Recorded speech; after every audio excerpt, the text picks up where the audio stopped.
This is the Nanofly20, a 2-inch FPV drone with the DJI O4 Lite. This little drone is an absolute screamer. Here's a quick clip from my very first flight with it. I normally take things a little cautious and slow for a drone's maiden flight, but this thing was just so fun and zippy that I had to rip it around with a big smile on my face.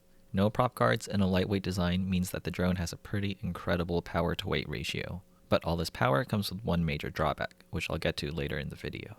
This Nanofly20 is made by Sub250, who specialize in small and light drones. Shout out to them for sending me this drone to review. Now, the Nanofly is only available with the DJI O4 Lite pre-installed. There's no option to buy it without. One upside to this, though, is that you don't have to register it or activate it with DJI. Normally, for every single DJI product, they make you sign into your account and activate it online so that they can track you. This has always left a little bit of a bad taste in my mouth. But with the Nanofly, since it's pre-installed and tested at the factory, the O4 Lite is already activated under their factory account and not mine, which is nice. In the box, they give you all the original accessories that comes with the O4 Lite, so you aren't missing out if you do want to take it off later and use it on a different drone. Also in the box, they give you some spare screws, props, and tools, and even a little Torx screwdriver since it uses Torx screws on the motors. The only assembly needed is to install the 3D printed battery tray. I used tweezers to hold the prongs open on the tray, and I slid it on the carbon frame.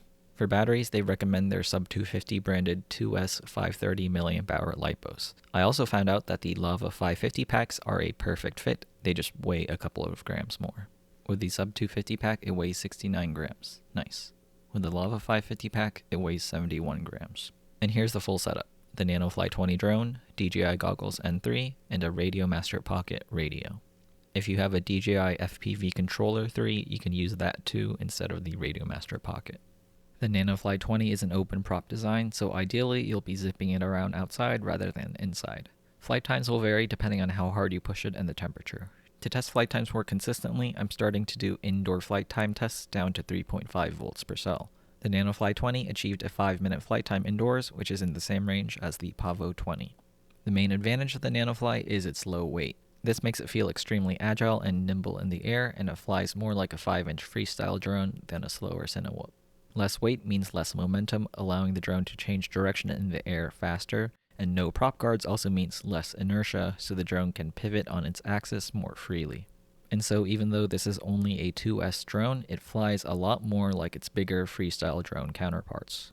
This is really great for flight performance, but what about flying cinematically? Well, this is the drone's biggest weakness.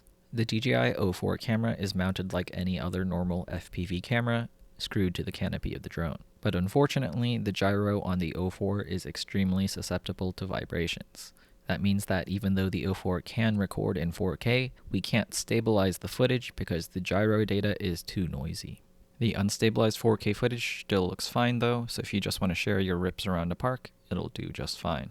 I really wish that DJI would just dampen their gyros on the camera. It would make things a lot more convenient for everyone. For this drone, Sub250 decided that this isn't a cinematic drone in the first place. This drone is for pure fun, so no dampening for the camera. Overall, if you just want to have a fun time flying an agile, nimble drone with DJI digital video, then the Nanofly20 is a great choice. I can see it being a really good urban ripper flying around light poles and other obstacles.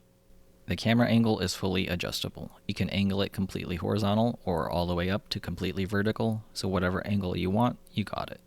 Earlier I mentioned that the drone weighs 69 grams with the battery, but for some reason on their website they list it as 77 grams without battery.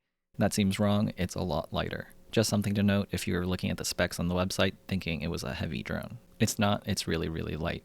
If you want to check it out yourself, I'll leave links to it in the description below. Thanks for watching, and I'd really appreciate it if you could subscribe to my YouTube channel.